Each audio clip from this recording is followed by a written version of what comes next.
प्रधानमंत्री मोदी के सिंगापुर दौरे पर दोनों देशों के बीच कई समझौते हुए। मोदी ने कहा, देश में कई सिंगापुर बनाना चाहता हूं। अपने सिंगापुर दौरे के दूसरे दिन मोदी सिंगापुर की संसद पहुंचे। यहां पीएम लॉरेंस वोंग ने उनका स्वागत किया।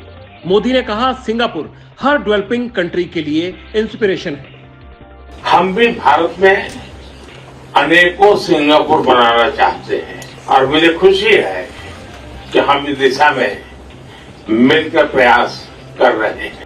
इसके बाद दोनों देशों के बीच डेलीगेशन लेवल की बातचीत हुई। इस दौरान विदेश मंत्री एस जयशंकर और राष्ट्रीय सुरक्षा सलाहकार अजीत डोभाल भी मौजूद रहे। लेकिन मोदी की दिलचस्पी सेमीकंडक्टर वाले सिस्टम को समझने में थी। इसीलिए जब सेमीकंडक्टर, डिजिटल टेक्नोलॉजी, हेल्थ और स्किल डेवलपमेंट के सेक्टर में समझौता हुआ तो मोदी ने AEM होल्डिंग्स लिमिटेड कंपनी के सेमीकंडक्टर फैसिलिटीज का दौरा किया। पूरे प्रोसेस को बारीकी से समझा। दोनों देशों के बीच cyber security, 5G, super computing, quantum computing और आर्टिफिशियल इंटेलिजेंस जैसे क्षेत्रों में सहयोग करने पर भी सहमति बनी। प्रधानमंत्री मोदी 6 साल बाद सिंगापुर दौरे पर गए हैं।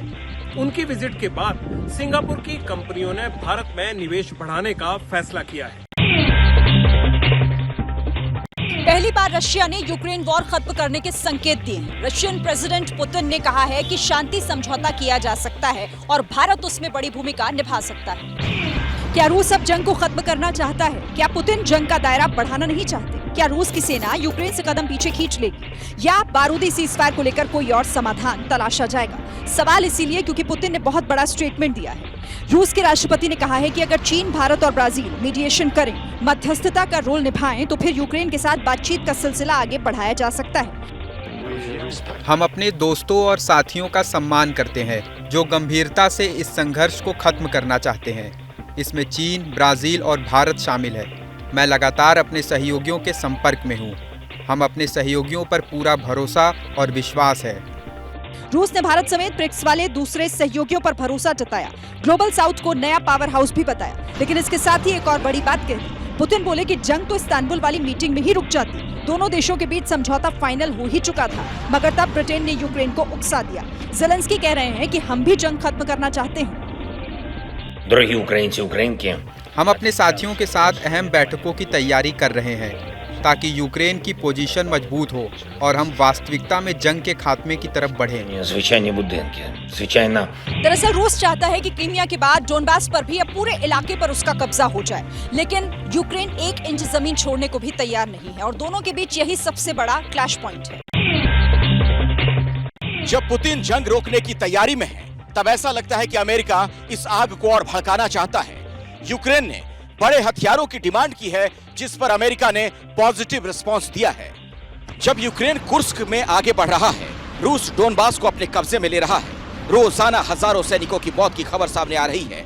शहर दर शहर वीरान होने लगे हैं। तब यूक्रेन के राष्ट्रपति वोलोदिमीर ज़ेलेंस्की और अमेरिका के डेप्यूटी NSA जॉन फिनर की कीव में मुलाकात हुई। 90 मिनट की मीटिंग में मैदान जंग में यूक्रेन की फ्यूचर स्ट्रेटजी के बारे में चर्चा की गई। अमेरिका को कुर्स्क वाले ऑपरेशन की फर्स्ट हैंड डिटेल्स भी बताई गई। अमेरिका चाहता है कि यूक्रेन किसी भी कीमत पर जंग को आगे बढ़ाता रहे, क्योंकि ऐसा करने से उसके हथियारों वाली सप्लाई लाइन जारी रहेगी। कहा यह भी गया, यूक्रेन की जीत तक साथ देते रहेंगे। मगर ज़ेलेंस्की ने भी मांग कर दी कि अब बात तभी बनेगी जब यूक्रेन को लंबी दूरी के हथियार मिल जाएं। हमारे पास बड़े और लंबी दूरी के हथियार नहीं थे। इसी के चलते हमने ऑपरेशन कुर्स्क को शुरू करने का फैसला किया। हम आगे इसलिए बढ़े ताकि रूस हमारे इलाके में नहीं, बल्कि हम उनके इलाकों में बफर जोन बनाएं। यूक्रेन लंबे वक्त से इन हथियारों की मांग कर रहा है, क्योंकि वो अब इस युद्ध को रूस की जमीन पर ले जाना चाहता है। यूक्रेन ने तो अमेरिका को वो टारगेट एरिया भी बता दिया है जिन पर वो रूस में अटैक करना चाहता है। अब अमेरिका लॉन्ग रेंज वेपन्स देने को तैयार है, लेकिन इसमें महीनों का वक्त लग सकता है। यूक्रेन ने दावा किया है कि उसने खुद बैलिस्टिक मिसाइल तैयार कर ली है, जबकि अमेरिका कह रहा है कि उसे पता है कि रूस के न्यूक्लियर मिसाइल कहां पर हैं, उसकी लोकेशन के बारे में उसे मालूम है। पाकिस्तान और तालिबान के बीच बॉर्डर पर एक नई अदावत शुरू हो गई है। देर रात भारी गोलीबारी हुई, जिसमें कई कैजुअलिटी की बात भी सामने आ रही है।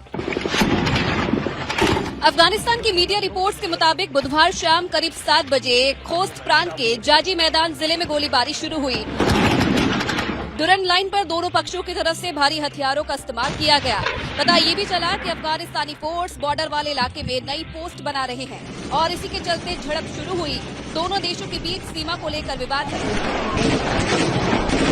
महाज न्यूज की तरफ से कैजुअलिटी की बात रिपोर्ट की गई है। कहा जा रहा है कि बॉर्डर एरिया में दोनों तरफ के कई लोगों के मारे जाने की आशंका जताई है, लेकिन इसे लेकर और ज्यादा डिटेल्स सामने नहीं आई है।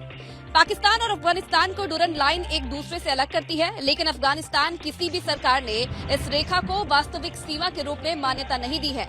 इसके चलते बॉर्डर की मार्किंग को लेकर पाकिस्तान और अफगानिस्तान में हमेशा से तनाव रहा है। पाकिस्तान और तालिबान के बीच पहले भी सीमा विवाद होते रहे हैं। मामला तब से और बढ़ गया जब से पाकिस्तान ने अफगानिस्तान के लोगों को वापस डिपोर्ट करना शुरू कर दिया। इमरान खान की पार्टी की महारैली से डरी शहबाज सरकार। पाकिस्तानी संसद में एक बिल पेश हुआ है जिसमें इस्लामाबाद अथॉरिटीज को रैली पर बैन लगाने की ताकत दी गई है। 22 अगस्त को इमरान की तहरीक इंसाफ पार्टी ने इस्लामाबाद चलो की कॉल दी है, मगर ये रैली टाल दी गई। अब एक हफ्ते बाद रैली होनी है, लेकिन हुक्मरान बेचैन है। इसलिए रैली से ठीक पहले पाकिस्तानी संसद के ऊपरी सदन में peaceful assembly and public order bill 2024 को पेश किया गया। बिल के मुताबिक इस्लामाबाद के अधिकारियों को रैली पर फाइनल फैसला लेने की इजाजत होगी। लॉ एंड ऑर्डर सिचुएशन के नाम पर भीड़ को कुछ खास इलाकों में रोका जा सकेगा। रेड जोन और हाई सिक्योरिटी जोन में रैली या फिर दूसरी गैदरिंग को पूरी तरह से बैन कर दिया जाएगा। अब अगर पीटीआई यानी इमरान खान की पार्टी को लॉ एंड ऑर्डर के नाम पर रोका जाता है, पाबंदी लगाई जाती है, तो फिर शहबाज के लिए परेशानी बढ़ जाएगी, क्योंकि कंटेनर खान की पार्टी ऐसे ही टकराव के लिए कुख्यात है। दूसरी तरफ पाकिस्तानी आर्मी को बलूचिस्तान वाले फ्रंट पर मुश्किलों का सामना करना पड़ रहा है। Pakistan institute for conflict and security studies के मुताबिक अगस्त के महीने में पाकिस्तान में सरकार विरोधी हिंसा के मामलों में खतरनाक ढंग से बढ़ोतरी हुई है, जो 6 साल में सबसे ज्यादा है। पाकिस्तान की शहबाज सरकार के लिए इस वक्त आगे कुआं पीछे खाई वाली सिचुएशन है। इतना ही नहीं, आर्मी अफसर की किडनैपिंग केस में भी सरकार की बहुत फजीहत हो रही है। बांग्लादेश में हिंदुओं पर हिंसा को लेकर मोहम्मद यूनुस का बेहद गैर जिम्मेदाराना बयान सामने आया है। अंतरिम सरकार के मुखिया ने कहा कि हिंदुओं पर हुई हमले की घटनाएं बढ़ा चढ़ाकर पेश की गईं। क्या यूनुस की याददाश्त कमजोर हो गई? क्या उन्हें बांग्लादेशी हिंदुओं पर हुए हमले की ये तस्वीरें दिखाई नहीं दी? मंदिर में तोड़फोड़ और आगजनी की घटनाएं भूल गए? जिन हिंदू महिलाओं के साथ अत्याचार और बर्बरता की तस्वीरों ने दुनिया भर को झकझोरा था, यूनुस का चश्मा उन्हें देख नहीं पाया या देखना नहीं चाहता। दरअसल एक इंटरव्यू में मोहम्मद यूनुस ने बांग्लादेशी हिंदुओं पर अत्याचार को लेकर कमेंट किया। कहा उनके देश में अल्पसंख्यकों के खिलाफ हमले के इशू को बढ़ा चढ़ाकर दिखाया गया। भारत ने जिस तरीके से इसे पेश किया वो सही नहीं था। बांग्लादेश में अल्पसंख्यकों पर हमले सांप्रदायिक से कहीं ज्यादा राजनीतिक हैं। राजनीतिक उथल पुथल का नतीजा थे। बांग्लादेश में हिंदुओं के खिलाफ हिंसा का मुद्दा प्रधानमंत्री मोदी ने भी उठाया था। लाल किले की प्राचीर से कहा था कि बांग्लादेश में मौजूद हिंदुओं की सुरक्षा का ध्यान रखा जाना चाहिए। तख्ता पलट के 1 महीने पूरे होने पर बांग्लादेश की नई सरकार ने शेख हसीना को धमकी दी है। मोहम्मद यूनुस ने कहा कि हसीना को इस वक्त कोई पॉलिटिकल कमेंट नहीं करना चाहिए। मोहम्मद यूनुस का ये बयान ऐसे वक्त पर आया है जब भारत और बांग्लादेश के बीच रिश्ते बड़े नाजुक दौर से गुजर रहे हैं। भारत कह चुका है कि कूटनीति में बांग्लादेश की नई सच्चाई को स्वीकार करके आगे बढ़ना होगा, लेकिन यूनुस शायद इसे हिंदुस्तान की कमजोरी समझने लगे। एक इंटरव्यू में बांग्लादेश के अंतरिम सरकार के चीफ ने कहा, शेख हसीना को भारत में बैठकर कोई भी राजनीतिक टिप्पणी नहीं करनी चाहिए। जब तक ढाका औपचारिक तौर पर हसीना के प्रत्यार्पण की मांग नहीं करता, तब तक हसीना को चुप रहना चाहिए, ताकि दोनों देशों के बीच संबंध असहज ना हो। भारत में बैठकर वो बोल रही है और निर्देश दे रही है, ये किसी को रास नहीं आ रहा। इसके बाद यूनुस का एक और कमेंट दोनों देशों के बीच बड़े गौर से देखा जा रहा है। यूनुस ने कहा कि नई दिल्ली को उस विमर्श से आगे बढ़ना चाहिए जो अवामी लीग को छोड़कर बाकी अन्य राजनीतिक दलों को इस्लामी के तौर पर पेंट करता है, और ये भी ख्याल छोड़ना होगा कि शेख हसीना के बिना बांग्लादेश अफगानिस्तान के समान हो जाएगा।